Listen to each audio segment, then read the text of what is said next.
dwi gyda'r anrhydedd o fod yn aelod seneddol ers 2015 yn cynrychioli Dwyfo Meirionnydd a Trawsfynydd wrth gwrs yn Meirionnydd a cynrychioli yr etholaeth yn San Steffan. Cyn hynny, dwi'n byw'n agos iawn i faes Sioe Nefyn a dwi wedi bod ar bwyllgor, dwi'n falch i ddeud, bwyllgor Sioe Nefyn.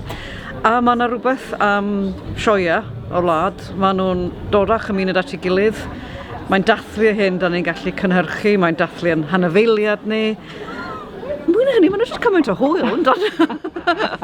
Mae gymaint o hwyl a mae pobl yn dod i weld pobl. Falle dyma'r unig amser yn y flwyddyn lle maen nhw'n dod i gwrdd â'i ffrindiau neu cymdogion oedd nhw'n arfer tyfu lan.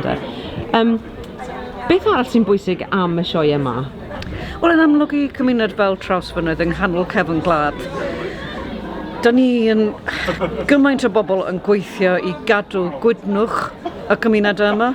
A wi yn gweld hynny gyda cymuned yma. Mae'r siopau, mae'r dafarn, mae'r cadw hwnna i fynd ar lanw ac ar drai ar adegau hefyd, ond rhyw wyllus i ddal i wneud hynny. A mae cyfleoedd fel hyn, yn wedi pan mae rhywun yn gweld y plant a'r bobl ifanc, ac yn cael ei gwobrio, ac yn cael yr hwyl fel o'n i'n dweud. Eto, dyma di holl bwrpas cymunedau yn does? Felly i y sioe fel hyn, a dwi'n gwybod mae yna gymaint o waith i bwyllgorau. Llawer iawn o bobl fatha fi jyst yn swanio fyny ac yn mwynhau y diwrnod ddim yn gwerthfawrogi faint o waith ydy hyn trwy'r flwyddyn. A'r angen hefyd i drosglwyddo falle yr awennau o un cenedlaeth i'r llall, i gadw'r traddodiad na i fynd, i gadw'r cymuned i fynd.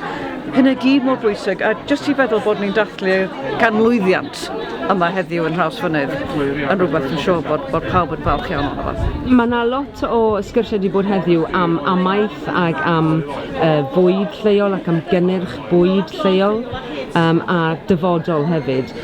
Beth yw dyfodol Trawsfynydd a cynnyrch bwyd lleol? Wel, wrth gwrs, da ni o genhedlaeth i genhedlaeth yn gorfod bathu yn dyfodol ni o hyd. Mae'r bwyd da ni'n cynhyrchu ar y tiroedd fan hyn. Mae gennym ni ffermydd hynod dda, a mae gennym ni ffermydd enwog o gwmpas y tiroedd yma.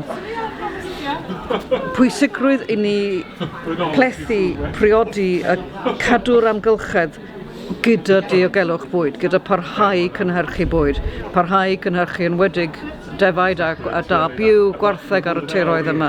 Sut dyn ni'n sicrhau bod hwnna'n gallu digwydd, achos bod y teuluodd yna gyda pentrefi fel Trawsfynydd, wrth gwrs, sy'n cadw gwead cymuned trwy'r flwyddyn. Ochr yn ochr, wrth gwrs, hefyd, mae gennym ni pwerdi Trawsfynydd lawr lôn, wedi bod wedi datcommisiynu ers mwy na 30 o flynyddoedd. Mae gweithlu yn fanna, yr hyn sydd yn digwydd yn fanna, ochr yn ochr ag adfer safle hefyd i'r dyfodol yn allweddol bwysig i'r gymuned hon Trawsfynydd ac yn ehangach o lawer hefyd. Felly mae yna sgyrsiau ynglyn ag amaeth, mae yna sgyrsiau ynglyn ag gwaith i'r dyfodol, gwaith o safon, yr hyn sy'n cadw teuluoedd ac yn magu plant yma. Hynna yn gyfrifoldeb i fi, ond mae'n gyfrifoldeb i bawb arall sy'n caru i cymuned. Sut dyn ni'n cadw hwnna i fynd i'r dyfodol? Ac oes yna busnesau eraill fel fydden bwydo mewn i economi leol fel enghraifft twristiaeth neu unrhyw busnes arall fydden datblygu yma yn y dyfodol? Wel, mae'n amlwg bod twristiaeth yn bwysig i'r ardal yma.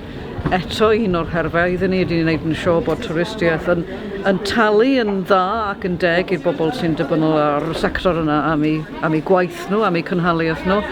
Ond hefyd i'r cymunedau hynny, wneud yn siŵr os oes yna bwysau twristiaeth yn dod i ardal, bod yr ardal hynna ddim yn diodda oherwydd y cost ychwanegol o gael rhagor o twristiaeth. Mae yna sgwrs fyw ar hyn o bryd am y bont Traws sy'n mynd ar draws y llyn, cyfrifoldeb i NRS yn rhan o datcomisiynu Trawsfynydd. Mae hwnna'n bwysig i'r gymuned, ond eto mae wedi cael wan. Dwi'n deall mae'n mynd i cael ei ddymchwel. Be ddaw yn ei le? Mae cymuned yn glir bod nhw eisiau bont arall. Fydd yna bont arall.